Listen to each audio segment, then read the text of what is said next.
هل في فوائد تانية للتسعير غير تحقيق الربح؟ السلام عليكم ورحمة الله وبركاته. نكمل كلامنا عن استراتيجيات التسعير. فن التسعير نفسه بيكون سبب انك تشول فاليو، يعني تبين القيمة بتاعت المنتج. يعني ايه الكلام ده؟ انا هحاول ابسطه برضو. لو قلنا مثلا النضارة دي تمام دي ب 100 او ب 200، لما باجي اتباهى بيها مثلا اقول انت عارف دي بكام؟ فاحنا كده اتفقنا ان السعر بيضيف او بيبروز القيمة. هحاول ابسطها قوي يعني. مثال، انت مثلا راجل داخل في كافيه عادي خالص، تمام؟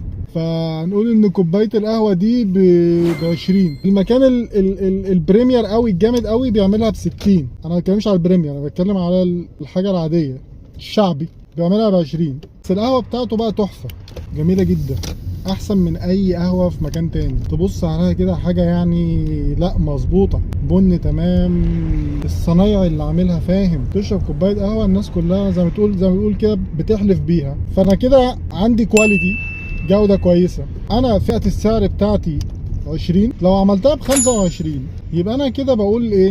وصلت للزبون رسالة ان القهوة دي مش زي القهوة اللي انت بتشربها في مكان تاني. انا بديك كواليتي عالي، عشان كده انا مختلف. عندك كذا منتج بتبيعه، بس هو المنتج ده انت متخصص فيه وانت بتبيعه بكواليتي عالي. انت كده زي ما انا قلت لك، انت بتبروز القيمة او الجودة اللي انت مميز بيها. انت لو ما عملتش كده ممكن ما تلفتش نظر الزبون بتاعك ان انت عندك القهوة دي كويسة. بقول لك ان انت ممكن يكون عندك منتج وقادر تكسب فيه زيادة، بيكون ان انت عندك الميزة التنافسية دي. قد تكون 5 جنيه، قد تكون 10 جنيه، قد تكون 15 جنيه. خلينا متفقين ان الحاجة لما بدفع فيها فلوس يبقى فيها فاليو. يعني انت مثلا ممكن تقول لواحد نص ساعة شكرا عشان عزمك على اكل مثلا، رغم ان انت مثلا الاب والام دايما بيطعموك طبعا بفضل الله، وما بتقولهمش شكرا. عشان كده ربنا قال لك ايه؟